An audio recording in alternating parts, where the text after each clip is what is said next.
inside me. This is how legends are made.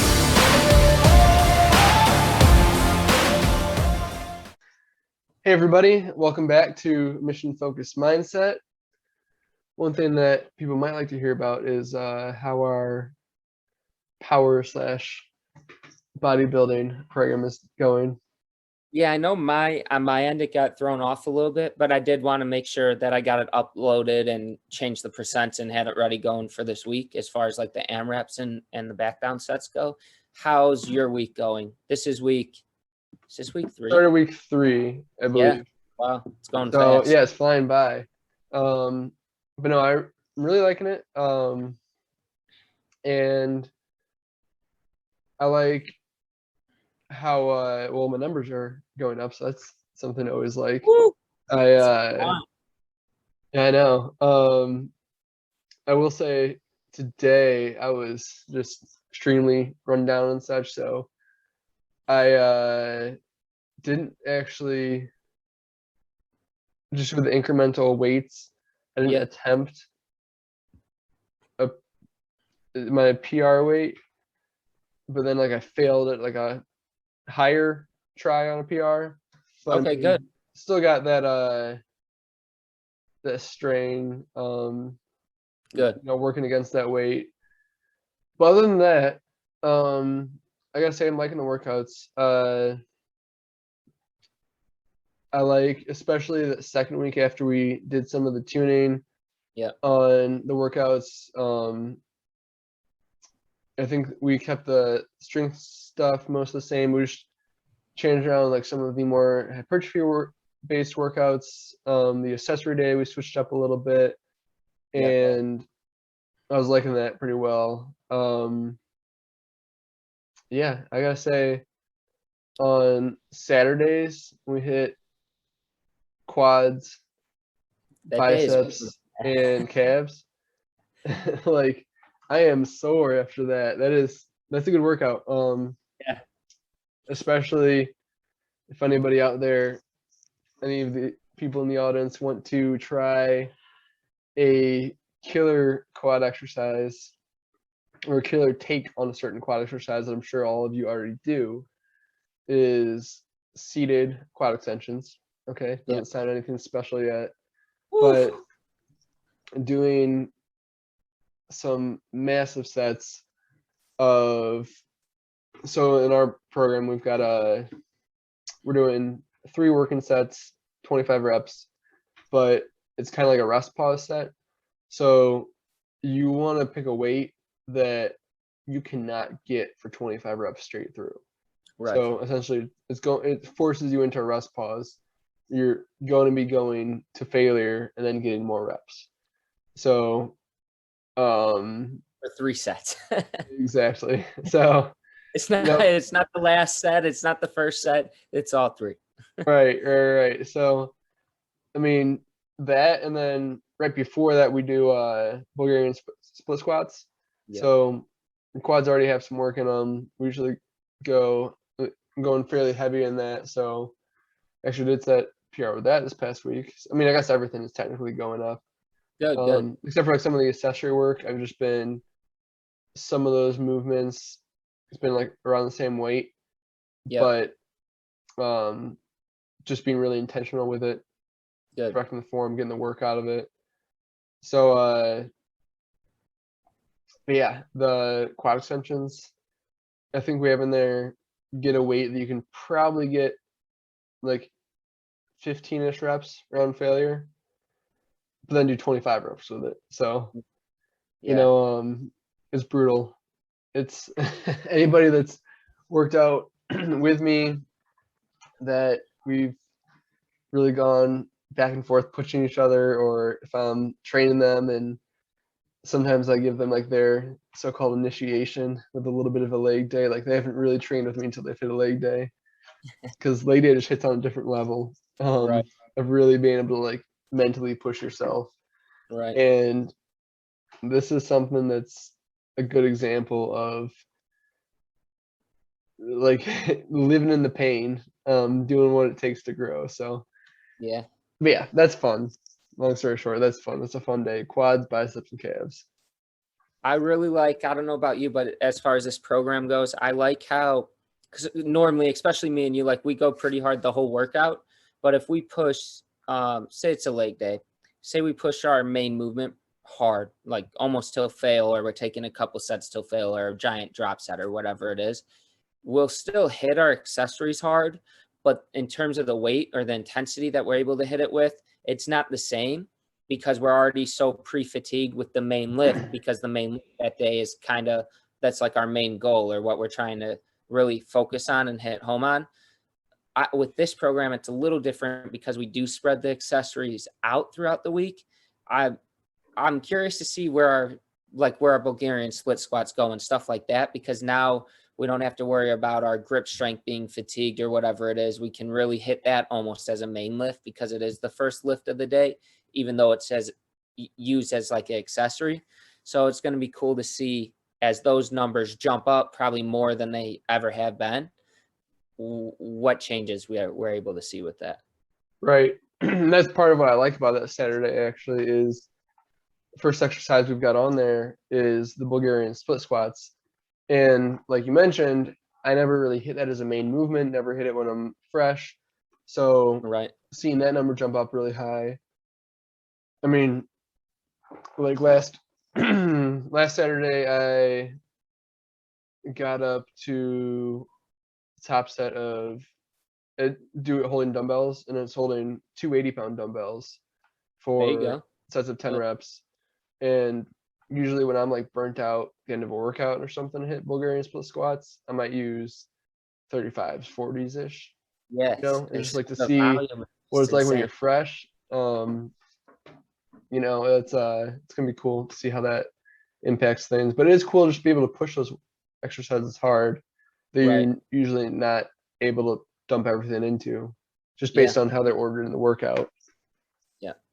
You almost find like a new soreness or like a new feel that you're not always able to get when you're using like the lighter percents or the different loads. So Oh yeah, because when you go heavy on like a single leg, the stabilizers really have to kick in, especially 10 reps on like a single leg exercise is a good amount. So it'll be cool to see the changes. But I know this is the first program, not that it's your workouts haven't been structured or anything, they definitely have, but this is the first time you've really had it structured in a way where you're tracking like the weight and even like the hand grip and things like that, because we have like the database to put those changes and the notes in and the weights and the reps and everything. Do you think that helps you push a little harder, or it gives you do you like having that to base your next workout on based on the week before, or how's that been going yeah, for I you? do like that. I like having that a lot. You know, like you said, I mean, in the past, it's kind of like an analogy I like to use is it's like, for example, if you're comparing it to eating, Right.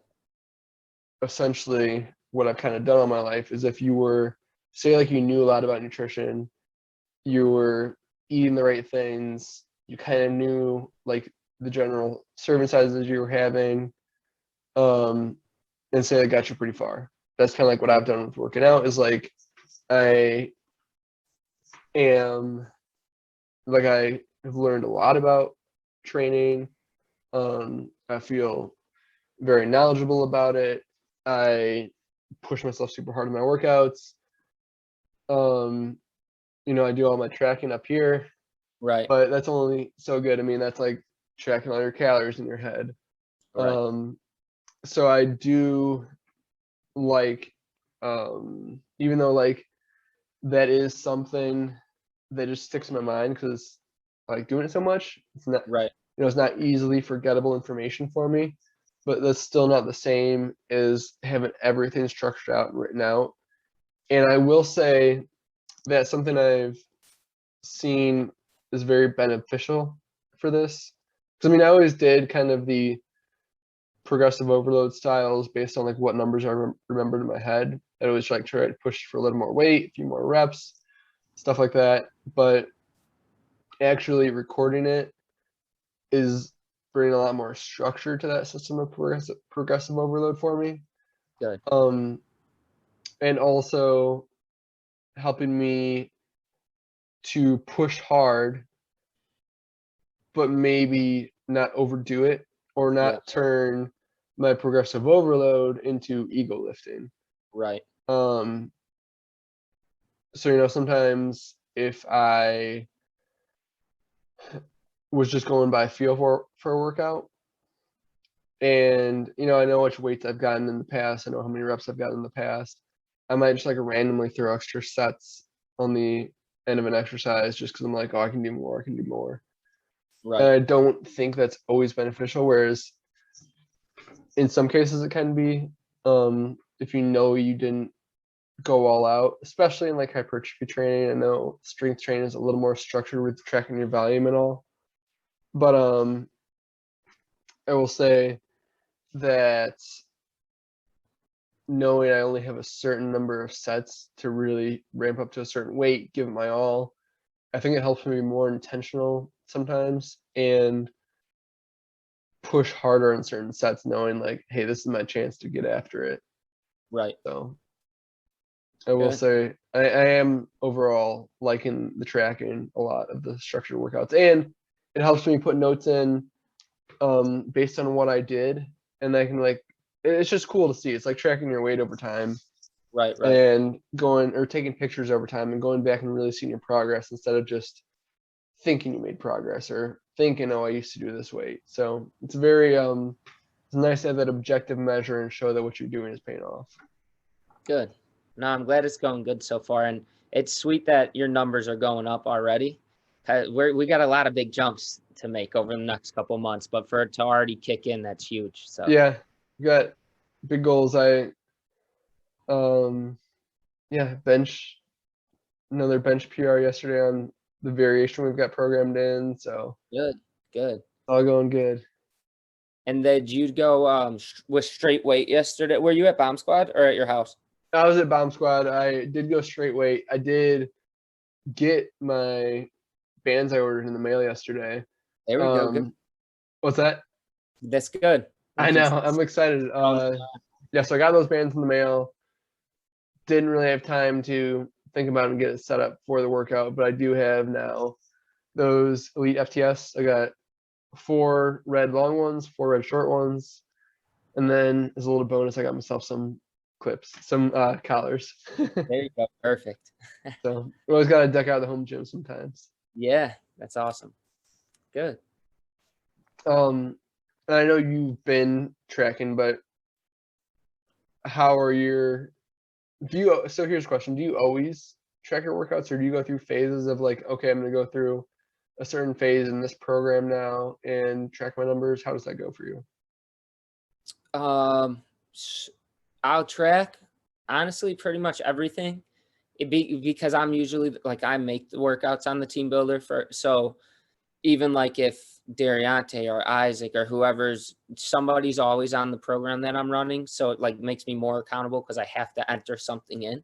Mm-hmm. The only time I won't track is my jumps, and that's because sometimes I get too competitive with the jumps. So there will be weeks where I'll just jump for fun and I won't enter anything, because if I do track it, it almost like makes me, I'll look at it, and if it's not like the number I want, I'll keep jumping until I hit the number I want. So it's almost better for me, kind of like in the reverse of not frying myself out, just jump for fun and not track, just go for like whatever I can. And that might be jumping without the jump mat, just jump on the turf so that there's not a number for me to log or hit. Yep. And it helps me just hit like the 8 sets of 3 or whatever the program is, instead of adding in 10, 11, 12 sets to break a record, because it's not always about breaking a record. And we've talked about it a lot. Like sometimes even like you might fail on the squat, but maybe you strain for like 3 or 5 seconds on that rep you failed. Even though you didn't finish the lift, you still got out of the lift what we needed for the day. So same thing with jumping. I don't always have to hit like a record.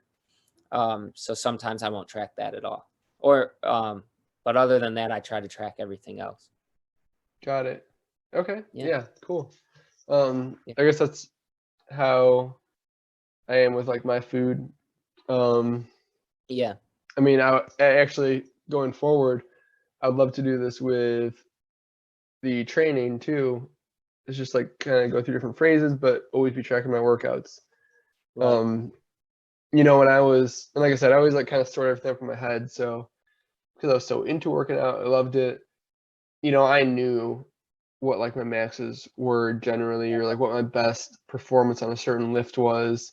But having that actual comparison from set to set, so your setup, everything from week to week, that's absolutely super valuable. I think it goes a long way too, because say for whatever it is, it could be like dumbbell incline, and maybe it was like 5 sets, and you had to change your grip on the 5th set or something to get more reps or whatever it is. It's so beneficial to enter that in, because you're 2, 3, 4 months go down, you're not going to remember you changed the grip. You might remember you hit 85s for 8 reps or whatever, but you might not remember you did neutral grip instead of normal or whatever it is. But if you have like those little notes and the tracking, then it's way easier to keep progressing, because every little detail, you might stall out on the weight, but hit a new PR on like a different grip or whatever it is, and that's still a way to progress. And in like the long game, we want to be lifting into our 40s and 50s. I think the little stuff matters, honestly, even more than like the bigger main movements, because you're always going to remember what you squat, bench, and deadlift. That's just, you just know Right. that for whatever reason. But the smaller stuff and the smaller PRs, if you track it, it's easier to have like that database, and then you can always make progress no matter what, whether you're hurt or whatever it is. No, I am a huge fan of putting the notes in there and Yeah. really breaking down the details of the setup. I'm sure you've been seeing some of the notes I'm putting in there, and Yep. you know, it helps. It's great to have the objective thing, which I've been harping on for the last few minutes of this podcast, but you need to have some of that subjective measures in there too. So, you know, even notes like that aren't, say, you could put like maybe objective notes in there, like I had the pins for like a pin press set at this height or whatever, which are great things to go back and see what your setup was. Or if you use a different bench, it's narrower or wider, you know, those things make a difference. Right. If you're going to go back and do the same lift and want a direct comparison, but also things that maybe aren't so objective and they're more subjective. Maybe you weren't counting per se, but say you slowed down the lift a lot and just really intentional about the muscle mind connection. Let's say Right. you just performed the lift with like impeccable form. You tried to like really make things good. Let's say you were like injured, say some lift always bothers you, and you really focused in and hit it using pulling with the right muscles, and you're able to do an exercise pain free. Or like just say the weight moved really stable, you weren't like shaking around. Those are things to record because those are still wins. That's still progressive overload in its own way. Right. So I think that yes, aside from just tracking numbers, I think, and really this goes back to, again, our podcast we talked about reflecting, is you know what your intentions are of what you want to get out of the workout, and then go back and analyze how the lifts went and how your workout went, and look for ways aside from just the max number you hit that you improved. Yeah. And know how to build upon that to keep improving. Stay Right. healthy, live forever. Lift forever. We should get shirts made that say "Lift Forever." Speaking of shirts, is there an update on our little project with those? Yeah, actually, I'll have to send you a picture, but Kayla got these. So she got the shirts made, or at least she got one example of it made that's the same color as like the logo we see on our little icon here on like YouTube and stuff. Yeah. So it's the like the black with the blue, like the light blue and the yellow. Oh, And sweet. there was 2 trials. Did one with like the little lettering above it that says like Okay. mission focused mindset, and then one without it, and it actually looks like super clean, super crisp without it, and just the MFM. Ooh. Okay, So sweet. we'll be rolling some of those out. And they're pretty cool. So That'll be exciting. I'm gonna have her make some of the all black logo too. So it's gonna be like the MFM in all black. I think that'll look pretty cool.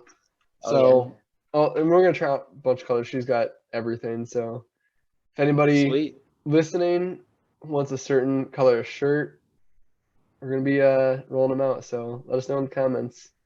Oh It's yeah. gonna be exciting. They're gonna be cool shirts. They're gonna fit good. They make your muscles look big. So Fill the sleeves a little bit. right. We got mediums if you want to order that. That's what I need. I'm getting tiny, man. Right. That, Right. Yeah. food poisoning killed me. Thanks for listening to Mission Focused Mindset, everybody. Stay tuned. If we are happy with the way this virtual podcast turned out, you'll probably be seeing more of these. You'll probably be seeing them getting pumped out more often. And we hope you enjoyed. So don't forget to like and subscribe. we're out.